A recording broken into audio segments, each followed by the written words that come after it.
बहीरा Baltic को north सी यानी बहीरा शमाली से मिलाने वाली ये आपी गुजरगाहें डैनिश स्ट्रेट्स कहलाती हैं। डैनिश स्ट्रेट्स दरअसल तीन स्ट्रेट्स ओरिसुंड, ग्रेट बेल्ट और लिटिल बेल्ट पर मुश्तमिल हैं। तीनों बाल्टिक रियासतों इस्टोनिया, लाटविया और लिथुआनिया के अलावा फिनलैंड और पोलैंड के लिए समंदर के जरिए दुनिया से राब्ते का वाहिद जरिया डैनिश स्ट्रेट्स ही हैं।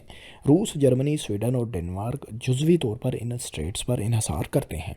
रशिया का दूसरा बड़ा और तारीखी शहर सेंट पीटर्सबर्ग और अहम बंदरगाहें भी बाल्टिक सी के साथ ही वाक़ हैं। 2024 में स्वीडन के नेटो इत्तेहाद में शामिल हो जाने से पूरा बाल्टिक सी और ये गुजरगाहें अब रूस मुखालिफ इत्तेहाद से घिर चुकी हैं।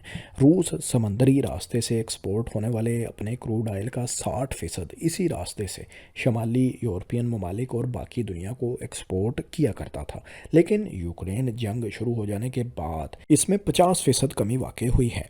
नेटो ममालिक के साथ किसी बराह रास्त तनाज़े की वजह से अगर रूस की ऑयल एक्सपोर्ट्स इस रास्ते से रोक दी जाएं तो रूस के लिए ये बहुत बड़ा माशी धचका साबित हो सकता है।